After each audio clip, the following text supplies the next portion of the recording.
예. 오늘 또 우리 한경희 자매님 동생이신가요? 동생이죠? 예. 동생분이 함께 오셨습니다. 예. 우리 환영의 박수. 예. 이따 좋은 교제 나누시기 바랍니다.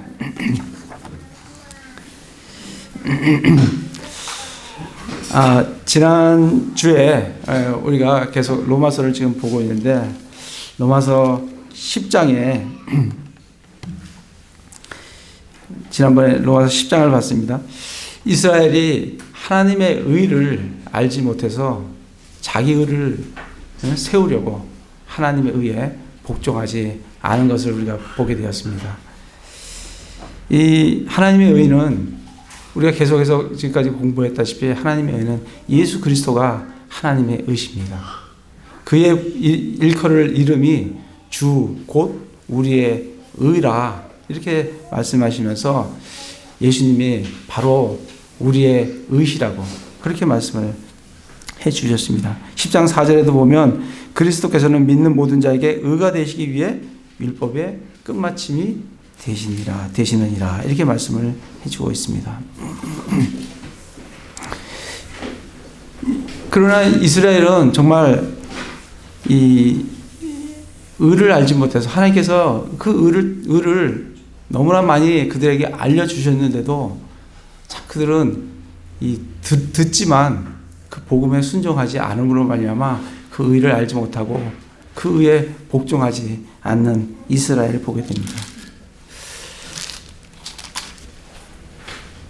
정말 이 율법은 이스라엘이 추구하는 그 율법으로 말미암는 의는 율법은 그들에게 말하기를 너희가 행하면 산다라고 그렇게 얘기하지만 믿음의 법은 믿음에서 나는 의는 우리가 무엇을 행할 것을 요구하는 것이 아니라 우리가 그 믿음을 얻기 위해서 그 믿음의 의를 얻기 위해서 저 하늘 위로 올라가야 되는 것도 아니고 저 땅 밑에 깊숙하게 심장부까지 내려가야 되는 것도 아니다. 이 믿음의 말씀이 너희 입에 가까이 있고 너희 마음에 가까이 있다.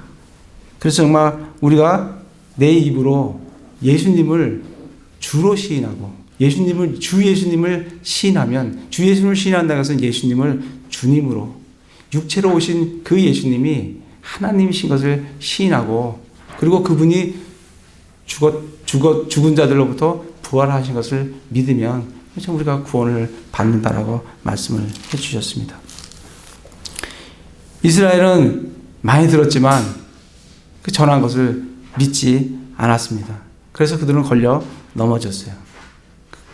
하나님께서는 그 걸려 넘어진 이스라엘에 대해서 지금까지도 끊임없이 손을 내밀고 계시는 것을 볼 수가 있습니다.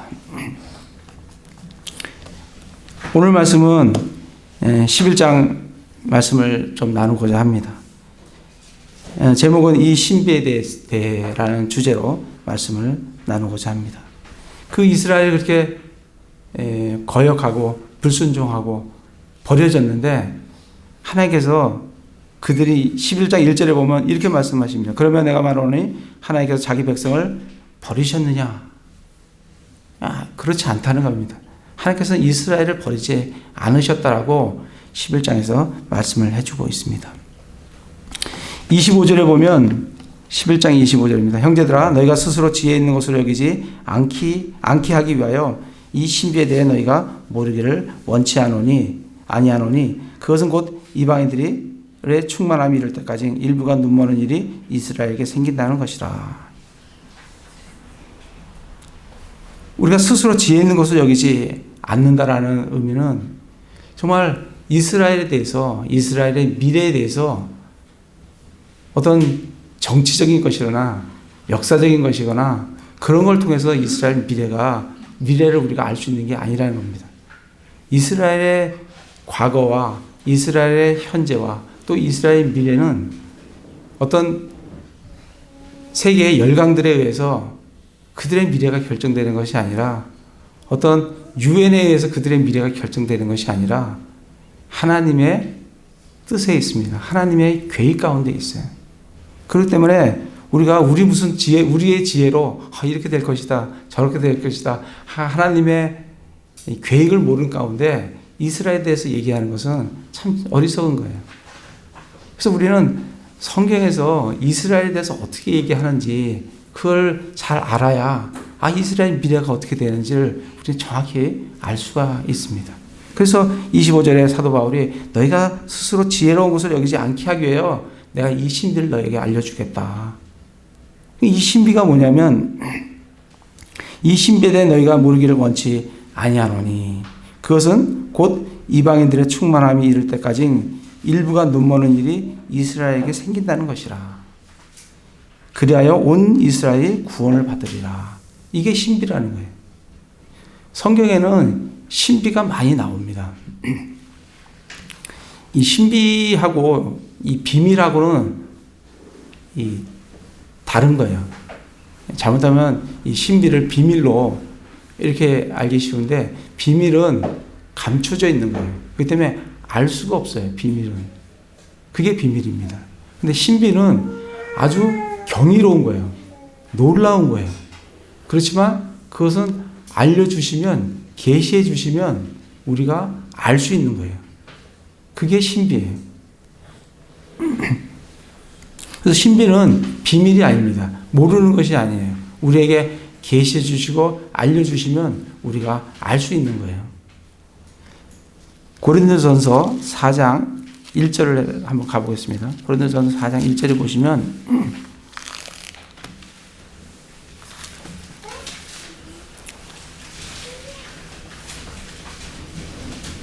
4장 1절 보면 사람이 마땅히 우리를 그리스도의 사역자요 하나님의 신비들을 맡은 청지기로 여길지어다. 그래서 우리 그리스도인들이 어떤 사람이냐면 하나님의 신비들을 맡은 사람들이에요. 하나님의 신비들을 맡은 사람들이에요. 그래서 성경에는 신비가 많이 나옵니다. 근데 하나님께서 신비를 계시로 다 알려주셨어요. 그래서 우리가 그 말씀을 계시된 말씀을 잘 보면 그 신비가 무엇인지 우리가 알 수가 있습니다. 찾아보지는 않겠지만 마태복음 13장 11절에 보면 거기에는 하늘의 왕국의 신비가 나와요. 나중에 한번 찾아보시죠. 하늘의 왕국의 신비. 이 하늘의 왕국도 신비인 거예요. 그래서 그걸 우리에게 알려주셨다고요. 또 마가복음 4장 11절에도 보면 뭐가 나왔냐면 하나님의 왕국의 신비가 나와요. 그러니까 하늘의 왕국하고 하나님의 왕국하고는 다른 겁니다.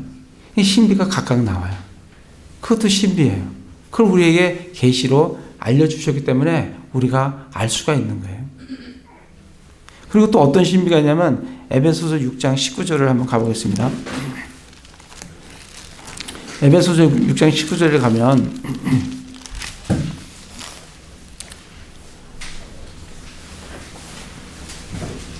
또 나를 위하여는 내게 말하는 것을 허락하사 내가 담대히 입을 열어 복음의 신비를 알리도록 구하라. 이렇게 말씀을 하고 있습니다.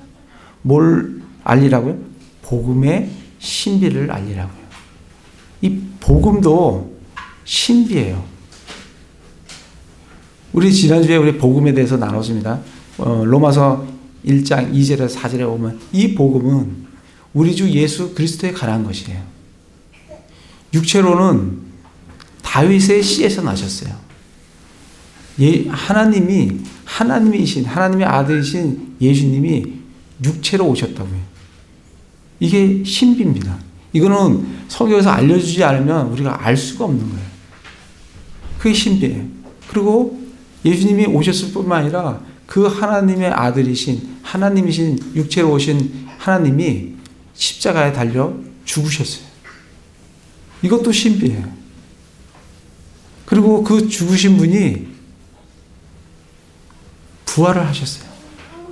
이것도 신비입니다. 그게 복음의 신비예요.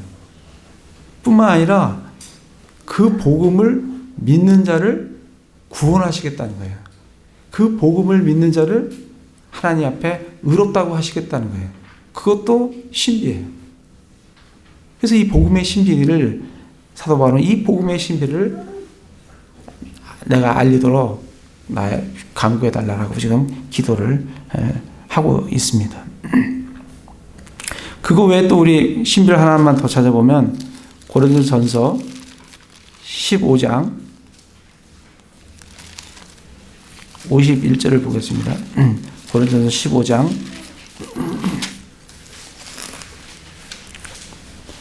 51절에 보시면 보라 내가 너희에게 한 가지 신비를 보이노니, 이 한 가지 신비를 보인다는 거예요. 무슨 신비에?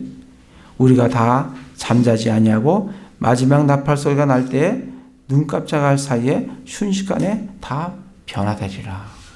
우리의 몸이 온전히 구속받는다는 거예요. 온전히 영광스러운 몸으로, 영화로운 몸으로, 썩지 않을 몸으로, 다시 죽지 않는 몸으로, 그런 정말 영원한 몸으로 순식간에 변화된다는 거예요. 이것도 신비예요. 이거를 알려주지 않으면 우리가 알 수가 없는 거예요. 알려주셨기 때문에 신비로운 거지만 우리가 알 수가 있는 거예요. 그게 신비입니다. 그래서 오늘은 우리가 한 가지 더 알아야 될 신비가 뭐냐면 로마서 11장 오늘 말씀에 11장 25절부터 26절에 우리가 한 가지 더 알아야 될 신비가 있어요. 그 신비가 뭐냐면 이스라엘의 신비예요. 그래서 사도 바울이 형제들아 너희가 지혜로운 것으로 여기지 않게 하기 위하여 이 신비에 대해 너희가 모르기를 원치 아니하노니, 그러면서 이 신비는 그것은 하면서 신비가 뭐라는 것을 알려주십니다. 신비가 뭐예요? 곧 이방인들의 충만함이 이를 때까지, 기간이 나와요. 그때까지 일부가 눈 머는 일이 이스라엘에게 생긴다는 것이라. 이스라엘이 일부가 눈이 멀어요. 그래서 복음을 받아들이지 않습니다. 언제까지? 이스라엘이 이제 이방인의 충만함이 이를 때까지. 그들은 일부가 눈이 멀어요. 그리하여 온 이스라엘이 구원을 받으리라. 이게 이스라엘의 신비라는 겁니다. 이걸 우리에게 알려주셨어요. 그래서 우리는 이 말씀을 통해서 이스라엘의 미래를 우리가 알 수 있는 거예요. 세계적인 역사나 정치로 인해서 우리가 아는 것이 아니라 성경 말씀에 따라서 이스라엘은 어떻게 될 거구나 하는 것을 우리가 알 수 있다는 겁니다. 이게 이제 신비예요. 근데 여기서 이스라엘이, 거기서 신비의 내용을 보면 일부가 눈 머는 일이 이스라엘에게 생긴다는 것이에요. 그러니까 이스라엘이 일부가 눈이 먼다는 거예요. 이 눈 먼다는 게 어떤 의미겠어요? 이 눈 먼다는 게 우리가 계속 지금 보고 온 거예요. 로마서 10장 3절에 보면 그들이 하나님의 의를 알지 못하여 자기 의를 세우려고, 자신의 의를 세우려고 다니면서 하나님의 의에 복종하지 아니하는 것. 이게 이스라엘의 눈 머는 일이에요. 이 눈 머는 것이 계속 생긴다는 거예요. 언제까지? 이방인들이 충만함이 이를 때까지. 이스라엘은 우리 지난번 주에도 봤지만 10장 16절에 그러나 그들이 다 복음에 순종하지는 아니하나니 이사야가 이르기를 주여 우리가 전한 것을 누가 믿었나이까 하느니라. 이스라엘에게 복음이 전파되어졌어요. 복음이 전파되어졌는데 그들이 복음에 순종하지 않았습니다. 그 복음을 받아들이지 않았어요. 그래서 그들은 눈이 멀게 됐어요. 오늘 말씀에 11장 7절에 보면 그런즉 어떠하냐. 이스라엘은 자기가 구하는 그것을 얻지 못하였으나 그들은 율법으로 되는 줄 알고 구했다가 믿음에 의해 이르지 못했습니다.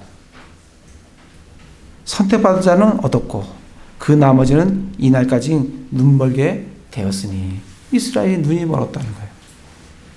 이 복음을 깨닫지 못하는 거예요. 눈이 멀어 있어요. 이것은 기록된 바 하나님께서 그들에게 잠들게 하는 영과 보지 못하는 눈과 듣지 못할 귀를 주셨다 함과 같으니라. 이스라엘에게 하나님께서 이스라엘에게 잠들게 하는 영, 보지 못하는 눈, 듣지 못하는 귀, 이를 주셔서 복음을 깨닫지 못하게 하는 거예요. 하나님께서 깨닫지 못하게 하는 게 아니라 그들이 복음을 받아들이지 않고 완악하기 때문에 하나님께서는 완악한 그들에게 그것을 깨닫지 못하도록 그들에게 이러한 것을 주신다라고 말씀을 해주고 계십니다. 하나님은 정말 선하신 분이에요. 그러나 하나님은 또 선하신 면만 있는 게 아니라 엄하신 하나님이신 것을 우리가 볼 수가 있습니다. 그래서 그 11장 22절에 보면 그러므로 하나님의 선하심과 엄하심을 보라. 정말 하나님께서 믿는 자에게는 한없이 선하세요.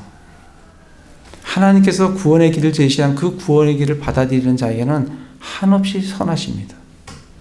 그러나 그것을 거부하고 받아들이지 않고 불순종하는 사람들에게는 한없이 엄하세요. 그들은 최후에는 그들이 불못으로 던져지게 됩니다. 그게 하나님의 엄하심이에요. 이스라엘이 그렇게 눈이 멉니다. 11절에도 보면 그러므로 내가 말하노니 그들이 실족함으로 넘어지게 되었느냐. 이스라엘은 지금 넘어졌어요. 넘어졌어요. 완전히 넘어진 건 아니지만 넘어졌어요. 그리고 17절에 보면 또한 그 가지들 중에서 얼마가 꺾이고 이스라엘은 믿지 않음으로 말미암아 꺾였어요.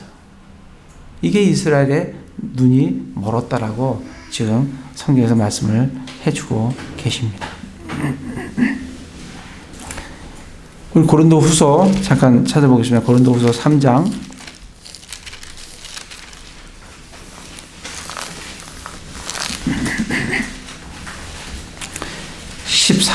14절부터 보겠습니다.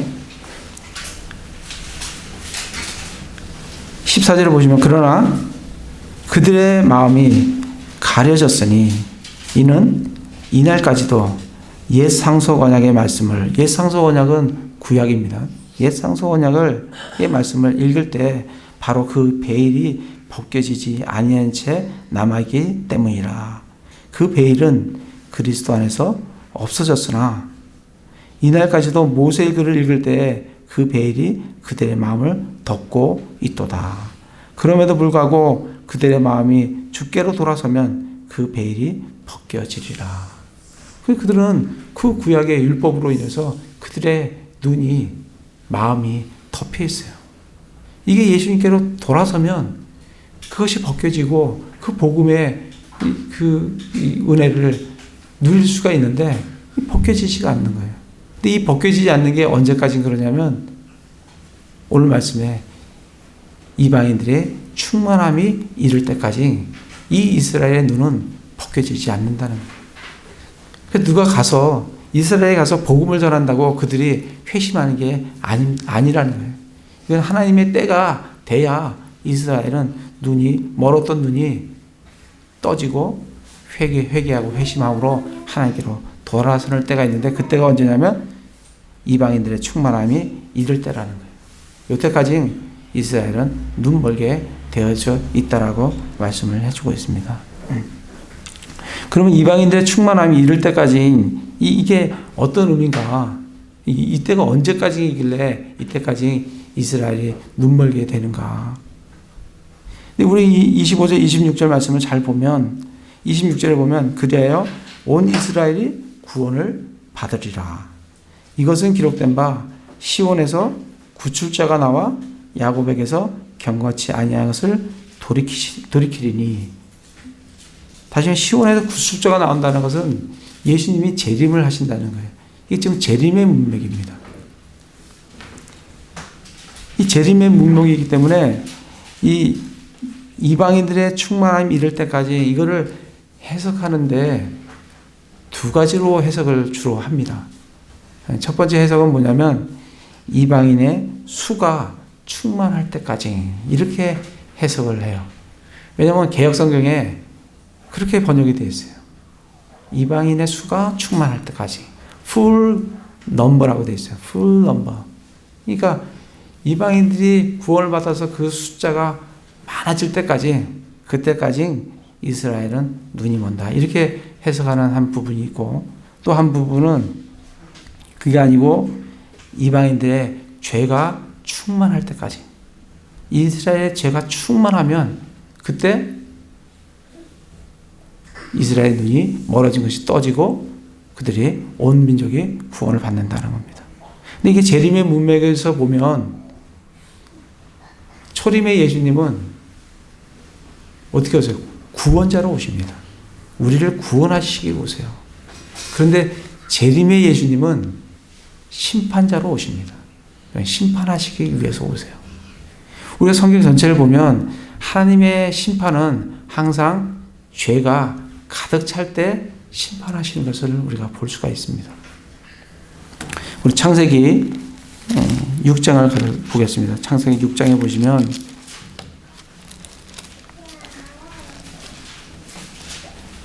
창세기 6장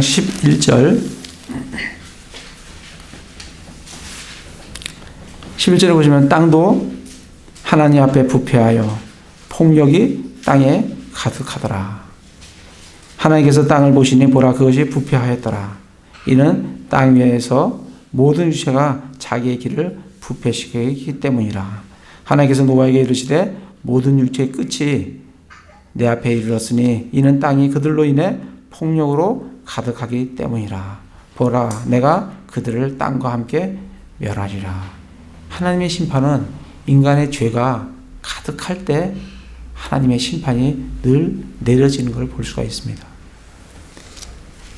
우리 창세기 15장을 가보겠습니다. 창세기 15장에 보시면 창세기 15장 16절에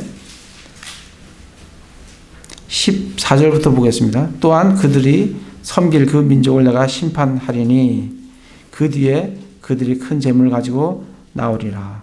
너는 평안히 내 조상들에게로 가겠고 또 충분히 나이 들어 묻힐 터이나 그들은 네 세대 만에 여기로 돌아오리니. 그러니까 이스라엘 족속들이 이 가나안 땅으로 돌아온다는 겁니다.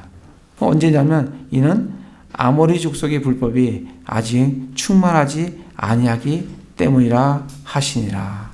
하나님께서 이 아모리 족속을 바로 이때 아브라함 때 심판하지 않으냐 하시는 이유는 그들의 죄가 아직 충만하지 않기 때문이에요. 근데 이들의 죄가 언제 충만해요? 이제 야곱의 족속이 그들이 출애굽을 해서 그때 때가 되어서 그들의 죄가 충만할 때 하나님은 그들을 심판하시고 그 땅을 이 가나안 이스라엘 민족들에게 가나안 땅을 주는 것을 우리가 볼 수가 있습니다. 이런 예는 성경에 많이 찾아볼 수가 있습니다. 롯의 경우도 마찬가지예요. 그 죄악이 가득할 때 하나님께서 소돔과 고모라를 심판하는 걸 볼 수가 있습니다. 그런 차원에서 보면 곧 이방인들의 충만함이 이를 때까지라는 의미는 이방인들의 죄가 가득할 때 그때 하나님께서 심판을 하신다는 거예요. 그때 이스라엘은 그 심판과 더불어 이스라엘은 멀었던 눈이 띄어지고 그리고 온 이스라엘이 구원을 받는다라고 지금 말씀을 해주고 계십니다. 이때 이제 이스라엘은 구원을 받습니다. 근데 구원을 받는데 우리 지난번에 우리 9장에서 한번 봤죠. 9장 27절에 보면 9장 27절에 보면 또한 이사야도 이스라엘에 관하여 외쳐 이르되 비록 이스라엘의 자손의 수가 바다의 모래 같을지라도 남은 자만 구원을 받으리라. 이 말씀을 우리가 본 적이 있어요. 네. 바다같이 많을지라도 남은 자만 구원을 받습니다.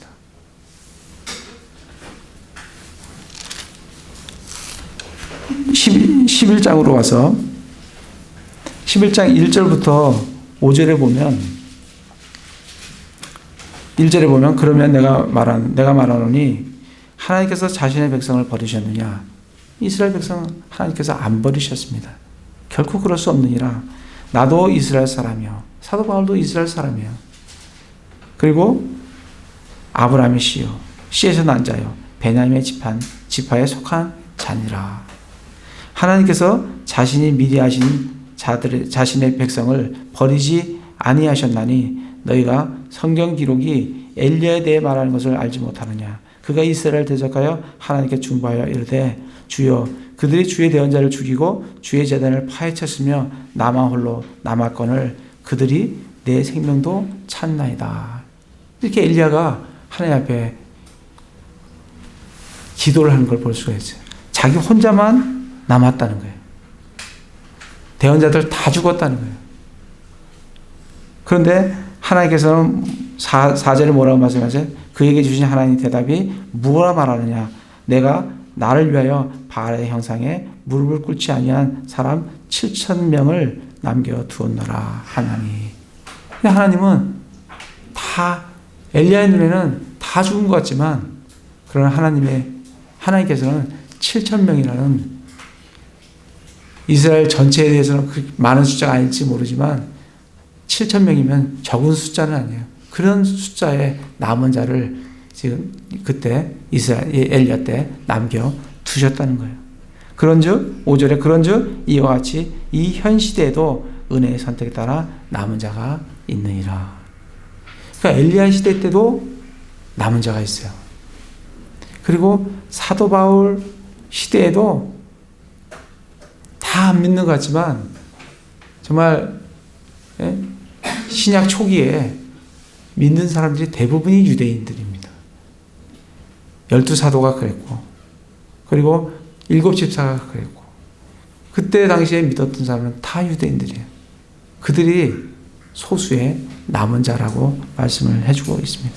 그때 사도 바울도 유대인이에요. 남은 자들이 있어서 그들이 선택된 자들이고 그들이 믿은 자들, 그들이 남은 자들이에요. 그때 남은 자들이 있고 지금도 또 남은 자들이 있다라고 말씀을 해주고 계십니다. 11장 5절, 15절에 보시면 그들을 버리는 것이 이 그들은 누구냐면 유대인이에요. 유대인들을 버리는 것이 세상을 화해시키는 것이 되거든 그들을 받아들이는 것이 죽은 자들로부터 살아나는 것이 아니면 무엇이리요. 그들을 버리는 것이 이스라엘 버리는 것이 세상을 하나님과 화목시키게 됐어요. 그런데 그들을 받아들일 때가 있다는 겁니다. 하나님께서 그들을 받아들일 때가 있어요. 그들을 받아들이는 것이 마치 어떤 거냐면 죽은 자들로부터 살아나는 것이라는 거예요. 죽은 자들로부터 살아나는 것이 아니면 무엇이겠느냐. 다시 말하면 하나님께서 이스라엘을 받아들이는 것은 이스라엘의 민족적인 국가적인 회복, 회심이라는 것을 부활이라는 것을 우리에게 말씀을 해주고 계십니다. 이스라엘은 이렇게 부활이 됩니다. 물론 개인적으로 믿는 사람들은 지금 유대인들이 믿어서 교회 안으로 들어오지만 이스라엘 국가 자체가 회개할 때가 있다는 겁니다. 회심할 때가 있다는 거예요. 그거는 이방인의 때가, 이방인의 충만함이 이를 때가 그때에 돼서야 그들이 그렇게 된다라고 말씀을 해주고 있습니다. 11장 23절에서 24절에 보면 그들도 여전히 믿지 않은데 머무르지 아니하면 이스라엘입니다. 그들도 여전히 믿지 않은데 머물리지 아니하면 접붙여지리니 이스라엘이 믿지 않은데 머무르지 않으면 그들이 접붙여집니다. 구원을 받아요. 접붙여지리니 하나님의 능히 그들을 다시 접붙일 수가 있어요. 24절에 내가 본래 야생 올리브나무에서 잘려 본성에 역행하여 좋은 올리브나무에 접붙여졌을 때 우리 이방인들은 좋은 올리브나무에 접붙여졌어요. 하물며 본래 가진 이들이야 얼마나 더 자기 자신의 올리브나무에 접붙여지겠느냐. 그러니까 이스라엘은 얼마나 잘 접붙여지겠느냐는 거예요. 그러니까 이들의 회복이 정말 얼마나 때가 되면 정말 이들의 회복은 하나님께서 정말 좋은 올리브나무에 접붙여지는 것 같이 정말 회복이 그렇게 된다고 말씀을 해주고 계십니다. 그 이스라엘의 회심과 구원에 대해서 우리가 좀 더 살펴보면 스가랴에 보시면 이 말씀이 잘 나옵니다. 스가랴 12장에 가보겠습니다.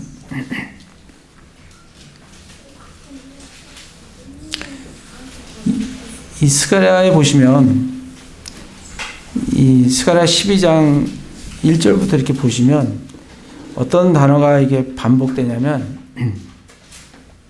3절에 보시면 그날에 내가, 그날에 내가라는 단어가 계속 이렇게 반복되는 걸 볼 수가 있습니다. 12장 3절에 그날에 내가, 4절에 보면 주가 말하노라 그날에 내가, 6절에도 보면 그날에 내가, 이렇게 이제 계속 말씀을 하십니다. 그리고 8절에도 보면 그날에 주가, 9절에도 보면 또 그날에 내가, 이렇게 말씀을 하세요. 이 그날은 이제 대환란 때를 말씀을 해주고 있어요. 대환란이라는 것을 말씀을 해주고 계십니다.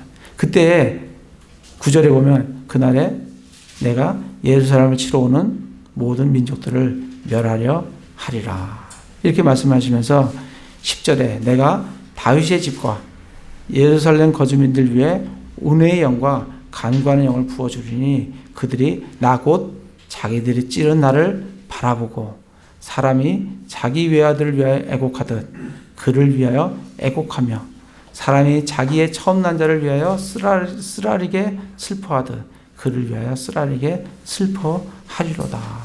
하나님께서 이때가 되면 이제 뭘 부어줘요? 간구하는 영을 그들에게 부어주십니다. 그래서 그들이 자기들이 누굴 찔렀어요? 예수 그리스도를 찔렀어요. 그 예수 그리스도 찔른 그 예수 그리스도를 바라보면서 정말 애곡하는, 회심하는, 회개하는 그런 때가 바로 이때라고 말씀을 해주고 계십니다. 13장 1절에도 보면 그날에 이 대환란 때 죄와 더러움을 씻기 위한 셈이 다윗의 집과 예루살렘의 거주민들 위해 열리리라.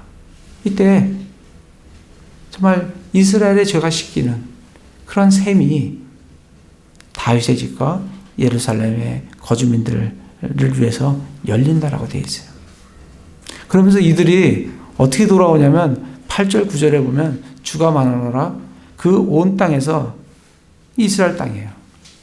그 안에 3분의 2는 끊어져 죽을 것이요 오직 3분의 1만 그 안에 남으리라. 이게 아까 남는 자만 구원을 받으리라고 말씀을 하시는 거예요. 지금 3분의 1이 남아요. 근데 이 3분의 1도 9절에 보면 내가 그 3분의 1을 불 가운데로 지나게 하고 은을 정지하듯 그들을 정지하며 금을 단련하듯 단련하리라. 그들이 내 이름을 부르리니 내가 그들의 말을 들으며 또 말하기를 그것은 내 백성이라 할 것이요 그들은 말하기를 주는 내 하나님이라 하고 이때 회심하면서 남은 자만 구원을 받는다라고 말씀을 해주고 계십니다.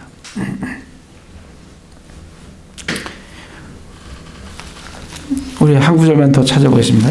이사야 66장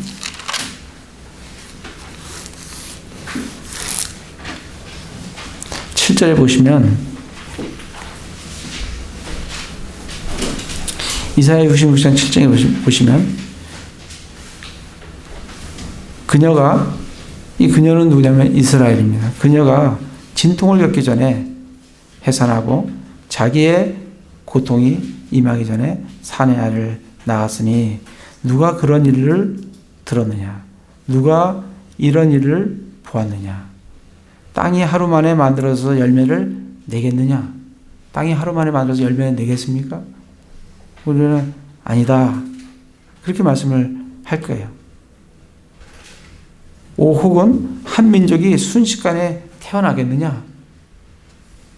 한 민족이 순식간에 민족으로 태어나겠느냐는 거예요. 아니다. 그렇게 우리는 얘기를 할 겁니다. 그러나 시온은 진통하자마자 자기 자녀를 낳았도다. 이게 이스라엘이 한순간에 회심하고 돌아서서 한 민족으로, 회개한 민족으로 나올 거라고 지금 이사야에서 예언을 해주고 있습니다. 그래서 이스라엘은 이렇게 대환란 때 들어가서야 그들은 회개하고 회심하면서 정말 한 민족으로, 한 국가로 그렇게 온 이스라엘의 구원을 받을 거라고 우리에게 계시로, 신비로 우리에게 알려주시는 겁니다. 우리는 이걸 알려주시기 때문에 우리가 이렇게 아는 거예요. 그래서 26절에 보면 그리하여 온 이스라엘의 구원을 받으리라. 이것은 기록된 바 시온에서 구출자가 나와 야곱에게서 경건치 아니한 것을 돌이켜요. 그때 가서 돌이킵니다. 내가 그들의 죄를 제거할 때 이들이 회심을 함으로 그때 그들의 죄가 제거됩니다. 그들을 향한 내 언약의 함과 같으니라. 28절에 보면 복음에 관하여는 그들이 너희로 인해 원수된 자들이지만 선택에 대하여는 그들이 조상들로 인해 사랑받는 자들이니. 복음에 관해서는 이방인들하고 유대인들하고 복음에 대해서는 서로 다른 방향에 섰어요. 우리는 이방인들은 복음을 받아들였습니다. 그러나 유대인들은 그 복음을 거부했어요. 그거로 말미암아 그들은 하나님과 지금 원수가 되어 있는 상태예요. 그렇지만 선택에 대해서는 그들이 조상들로 인해 사랑받는 자들이에요. 그들은 아브라함이라는 조상이 있어요. 이삭이라는 조상이 있어요. 야곱이라는 조상이 있어요. 하나님께서 그들과 약속한 약속이 있어요. 그들이 뭘 잘해서가 아니라 하나님께서 그들과 약속한 그 약속이 있기 때문에 그들은 조상들로 인해서 사랑을 받는 자들이에요. 이스라엘은. 29절에 하나님의 선물들과 부르심에는 뜻을 돌이키는 일이 없느니라. 하나님은 한번 약속하신 것을 돌이키는 일이 없습니다. 그렇기 때문에 우리의 구원도 영원한 거예요. 한번 약속하신 것을 돌이키는 예가 없어요. 30절에 보면 너희가 지나갈 때는 하나님을 믿지 아니하였으나, 우리 이방인들은 하나님을 믿지 않았어요. 이제는 그들이 믿지 아니함을 통해, 그들이 누구예요? 이스라엘이 믿지 않음을 통해서 우리가 긍휼을 얻었어요. 그러니까 이스라엘의 복음을 받아들이지 않음으로 말미암아 이 복음이 누구를 향하게 되었냐면 이방인을 향하게 되었다. 이스라엘에게 준 복음이었는데, 물론 우리 이방인에게도 하나님의 계획 가운데 있는 이스라엘에게 먼저 주어졌어요. 근데 그들이 받아들이지 않음으로 말미암아 이 복음의 물결이, 이 복음이 이방인에게로 지금 향해졌어요. 그래서 우리가 긍휼을 얻게 됐습니다. 31절에 보면 이와 같이 이 사람들, 이스라엘 사람들이요, 또한 이제 믿지 아니하는 것은 너희가 얻은 긍휼을 통해 그들도 긍휼을 얻게 하려 함이라. 이들이 지금 믿지 않아요. 우리는 그들이 믿지 않음으로 말미암아 우리가 긍휼을 얻었어요. 이제는 우리가 얻은 이 긍휼로 말미암아 이스라엘이 긍휼을 얻을 때가 있다는 겁니다. 그렇게 돼야 된다는 겁니다. 그러니까 우리의 긍휼로 인해서 이스라엘이 긍휼을 얻게 된다는 거예요. 그 말씀에 대해서는 로마서 11장, 앞으로 다시 오시면 그 이스라엘과 유대인과 우리 이방인과의 관계를 지금 11절부터 잘 설명을 해주고 있습니다. 11절에 보시면 그러므로 내가 말하노니 그들이 실족함으로 넘어지게 되었느냐? 이스라엘이 넘어지게 되었느냐? 넘어졌어요. 그런데 결코 그럴 수 없느니라. 완전히 넘어진 게 아니라는 거예요. 오히려 그들의 넘어짐을 통해 구원이 이방인들에게 이르렀으니 이것은 그들이 질투하게 하려 함이니라. 이 구원이 이스라엘이 넘어짐을 통해서 이 구원이 누구를 향하게 됐냐면 이방인을 향하게 되었다는 거예요.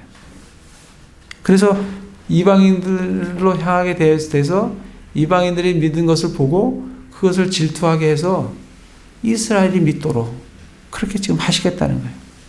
12절에 보면 이제 그들의 넘어짐이 세상에 부요함이 되며 그들의 쇠퇴함이 이방인들의 부요함이 되거늘, 그들이 믿지 않음으로 말미암아 우리가 정말 부요함을 누립니다. 우리가 긍휼을 얻습니다. 그런데 그들의 충만함은 나중에 이방인이 충만한 때가 되면 그들이 충만하게 또 주님을 믿게 될 이스라엘 회복이 있다는 겁니다. 그들이 충만하면 얼마나 더 많은 부유함이 되겠느냐. 지금이 그들의 쇠퇴로 인해서 우리가 참 우리 이방인들이 부유하게 되었는데 정말 그들이 돌아서서 회개해서 정말 풍성하게 충만하게 주님을 섬기게 될 때가 되면 이 세상이 얼마나 풍요로워지겠냐는 거예요. 그렇게 지금 말씀을 해주고 계십니다. 17절에 보시면 또한 계속 이방인과 지금 이스라엘과의 관계를 지금 얘기를 해주고 있는 겁니다. 17절에 보면 또한 그 가지들 중에서 얼마가 꺾이고, 그 가지가 누구예요? 이스라엘이에요. 이스라엘은 꺾였어요. 야생 올리브 나무인 내가 그들 가운데 접붙여져서, 우리는 야생 올리브 나무예요. 이방인들은 야생 올리브 나무입니다. 우리는 접붙여졌어요. 그들과 함께 올리브 나무의 뿌리와 기름짐에 참여하게 됐어요. 그래서 그 가지들을 향하여 자랑하지 말라는 거예요. 그러니까 유대인들을 향해서 이스라엘에 대해서 자랑하지 말라는 거예요. 왜냐하면 이 뿌리가 너를 지탱하는 거지 이 가지가 지탱하는 게 아니라는 거예요. 이 뿌리가 너를 지탱하는, 이 뿌리는 우리 주 예수 그리스도십니다. 그래서 20절에 옳도다 그들은 믿지 아니함으로 이스라엘은 꺾였어요. 너희는 믿음으로 말미암아 섰습니다. 그래서 우리가 가져야 될 태도는 정말 높은 마음을 품지 말고 도리어 두려워하라는 거예요. 왜냐하면 21절에 보면 하나님께서는 본래 가지가 누구예요? 이스라엘이에요. 아끼지 아니하셨어요. 그들이 믿지 않으실 때 그들은 꺾이고 아끼지 않으셨어요. 그분께서 또한 너를 아끼지 아니할까 조심하라. 여기서 우리가 참 조심해야 될 것은 이 너가 누구라는 거예요. 너가 누구냐는 거예요. 지금 너가 교회가 아닙니다. 이 교회로 이걸 해석을 하게 되면 우리가 잘려나가게 돼요. 여기는 지금 너를 아끼지 아니할까 조심하라 하시면서 22절에 보면 그렇지 않으면 너도 잘려 나가리라. 잘못 이것을 교회로 해석하면 우리 구원이 떨어져 버린다. 지금 그렇게 해석을 해서 성도들을 불안하게 하는 그런 교회도 많이 있습니다.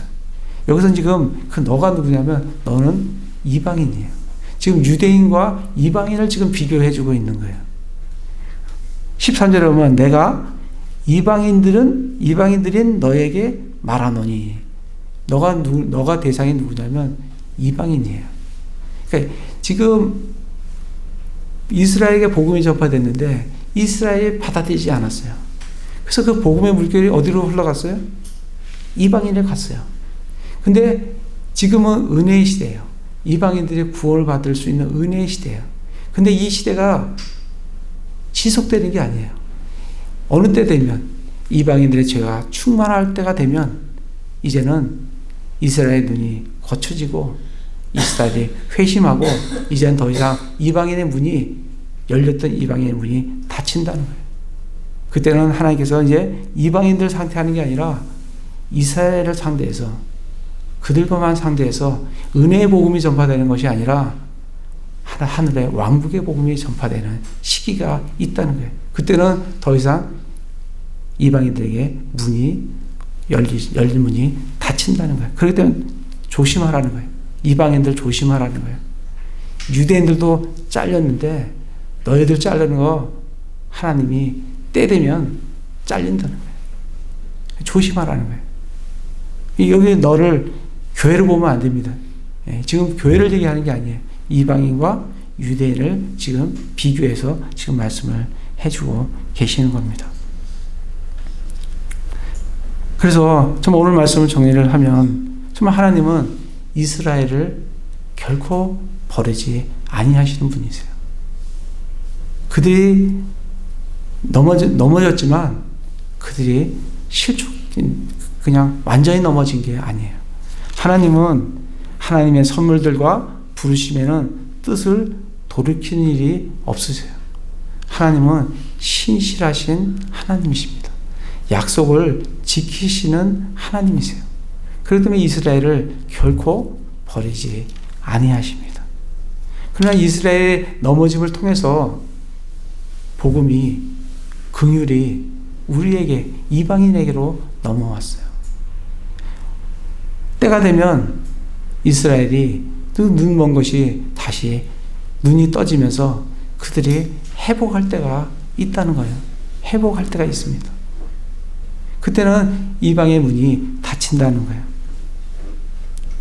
그래서 그 회복할 때가 있다는 것을 생각하면서 우리가 긍휼을 얻은 것이, 이방인들의 긍휼을 얻은 것이 우리가 하나님께 무엇을 했기 때문에, 무엇을 잘했기 때문에 우리가 긍휼을 얻고 구원 얻는 것이 아니라 이스라엘의 넘어짐을 통해서 이 구원이 이방인에게로 왔다는 것을 기억하면서 정말 높은 마음을 품지 말고 도리어 두려운 마음으로 정말 우리의 긍휼이 이스라엘의 긍휼이 되도록 우리는 이스라엘에 대해서 정말 우호적인 태도를 가져야 됩니다. 그들이 세상에서 어떠한 일을 한다 할지라도 우리는 성경 말씀에 근거해서 이스라엘에 대해서 우호적인 태도를 가져야 돼요. 왜냐하면 하나님께서 그렇게 말씀을 하셨기 때문에. 다시 말하면 또 이스라엘에 대해서 우호적인 태도를 가진 나라와 함께 또 해야 돼요. 왜냐하면 그들 나라가 좋아서가 아니라 그들이 이스라엘을 우호적으로 대하기 때문에 그래요. 그게 성경에서 우리에게 가르쳐 주신 말씀이세요. 그래서 아브라함을 축복하는 자는 축복을 받아요. 그러나 아브라함을 저주하는 자는 저주를 받는다라고 약속이 되어 있습니다. 그래서 정말 우리가 받은 그 긍휼, 우리가 얻은 그 구원, 이것이 우리에게서 난 것이 아니라 정말 하나님의 긍휼이요, 하나님의 은혜라는 것을 깨달으면서 정말 이스라엘에게 우호적인 태도, 또 그뿐만 아니라 우리 주변을 한번 돌아보시면 이제 언제 끝날지 모를 이 이방인의 이 은혜의 시대에 아직 구원받지 못한 사람들 우리 주변에 많이 있습니다. 그 사람들을 돌아보시면서 그들 위해서 기도하시고 그들이 주님께로 돌아오도록 열심으로 복음을 선포하시는 그런 형제자매들 다 되시기를 기도를 드립니다. 네, 제가 기도하겠습니다. 하나님의 선물들과 부르심에는 뜻을 돌이키는 일이 없습니다. 하나님께서는 자신의 백성인 이스라엘을 결코 버리지 않습니다. 오히려 그들의 넘어짐을 통해 이방인인 저에게 구원이 이르게 하여 주시니 감사를 드립니다. 자, 높은 마음을 품지 않고 도리어 두려워하며 열심으로 복음을 전하는 그런 삶을 살아가게 하여 주시옵소서. 오늘도 우리 재물의 일부를 거룩히 구별하여 하나님께 올려드립니다. 받아주시옵소서. 우리 주 예수 그리스도 이름으로 기도드립니다. 아멘.